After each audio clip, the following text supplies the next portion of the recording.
This is the next in the Patriot Minute series. I'm Grandpa Rick. This is titled Under a Sentence of Death. 56 patriots signed our Declaration of Independence. In their own words, they pledged their lives, their fortunes, and their sacred honor. They acted understanding the seriousness of affixing their signature to this document of rebellion, that the King of England, George III, would pronounce them traitors, subject not only to arrest, but the confiscation of their property, which is extensive in some cases, and their inevitable execution. But not just any execution. Drawing and quartering was the prescribed method for traitors, one of the most painful and humiliating and horrible ways to die, fashioned by the creative hands of man. And they weren't just risking their own lives. The lives of their families were also on the block. 2 of the signers lost their sons who served in the Continental Army. Another had 2 of his sons captured by the British and imprisoned. And the British military prisons were places where men went to die.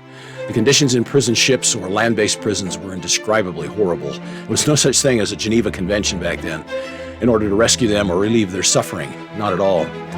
Though all of these men were hunted, the founders, 5 of these founders were captured by the British, tortured, and eventually died in captivity.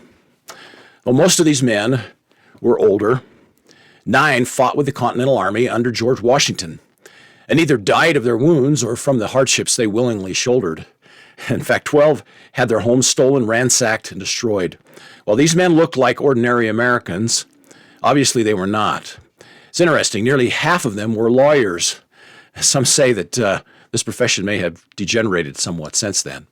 But anyway, they were men who worked professionally, riding the circuit, representing clients, many against government officials appointed by the king to control and to oppress the Americans. They saw the injustices and the overreach and the punishment that came from these officials that were not elected by the American colonists at all. 9 of the signers were farmers, some owning large plantations. They had considerable resources and no financial incentive to risk those resources to press for national independence. But they were also dedicated patriots to the cause, willingly risking all they had. And they knew full well that if this revolution failed and independence was not achieved, they would be hunted down by the crown, by bounty hunters, and by their loyalist neighbors and executed.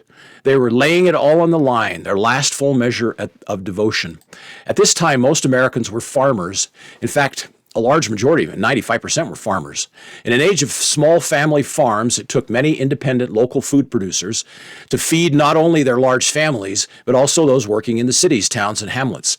People worked from dawn to well after dark every day just to survive, to feed themselves and their families. Taking years off to fight a war of independence was something no one could afford or wanted. They fought out of duty, loyalty to George Washington and to their brothers in arms, and patriotism to the cause of individual liberty and a free republic.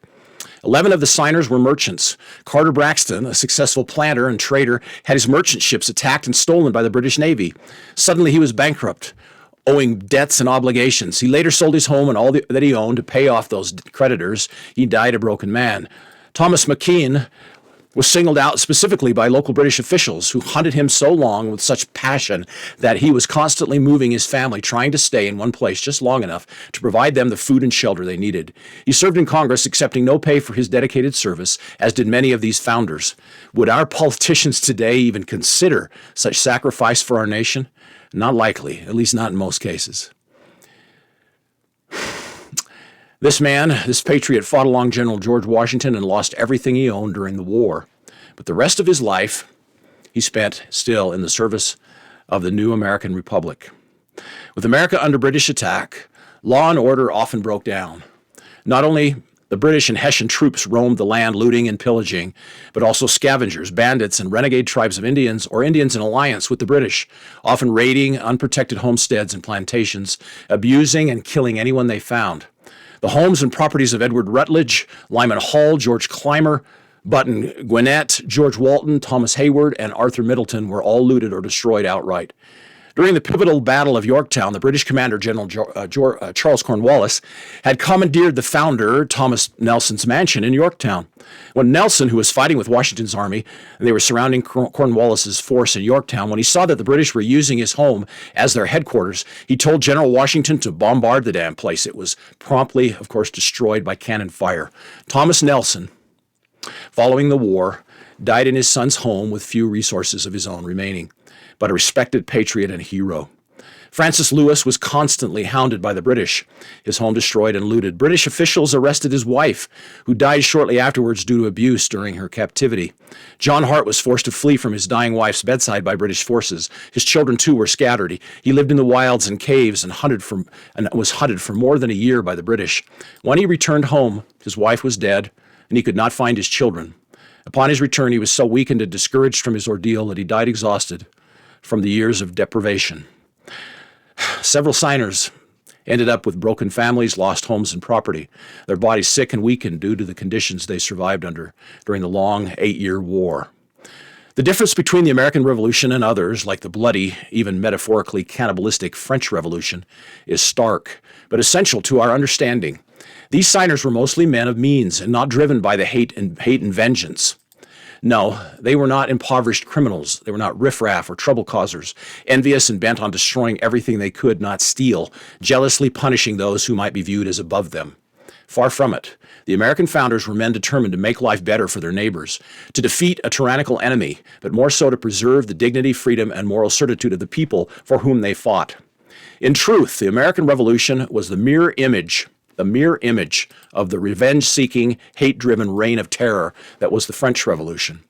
Several statements exist proving that America's patriots understood that they were not fighting only for the liberty of Americans, but all men everywhere. Even President Lincoln later understood, I think, remembering the words of these patriot men of the Revolution.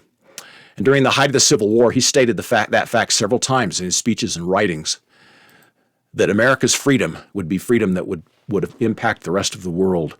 These were all educated men, these founders, mostly self-educated, men who understood that while they desired security for themselves and their families and neighbors, everyone does, but they were passionate about never sacrificing their own sacred liberties to attain security.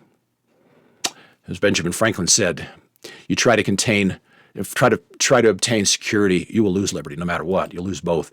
They stood together, united, offering their godly oath and covenant for the support of this declaration. With firm reliance on the protection of divine providence, they said, we mutually pledge to each other our lives, our fortunes, and our sacred honor, unquote. In all this, it's important to never forget, though I think way too many of us have, that the founders were fighting against tyranny in all its forms. For we wrestle not against the flesh and blood, but against principalities, against powers, against the rulers of darkness of this world, against spiritual wickedness in high places. That's from Ephesians chapter 6, verse 12. Was there wickedness in high places at the time? Of course, as in all times.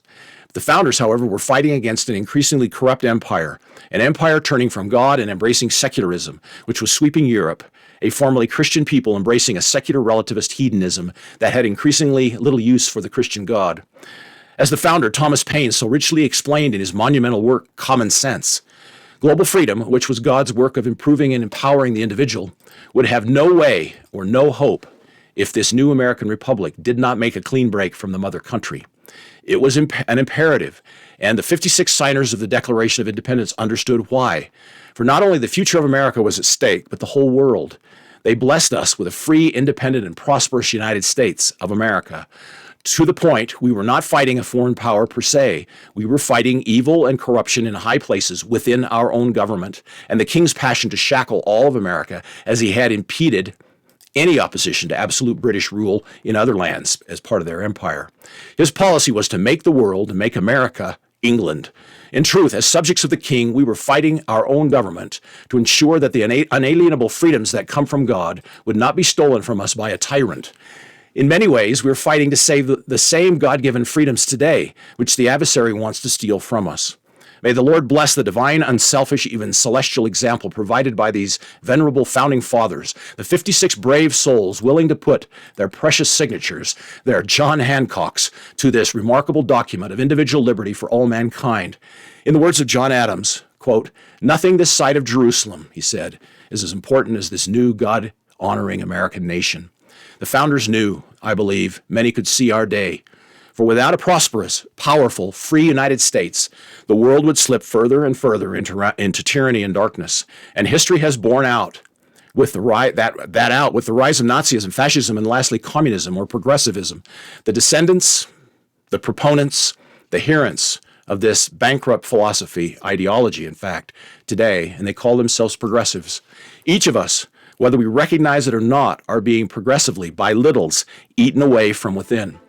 What's sad is that so few Americans are willing to do as our founders and pledge lives, fortunes, and sacred honor to rescue our God-given land and liberties before it's too late.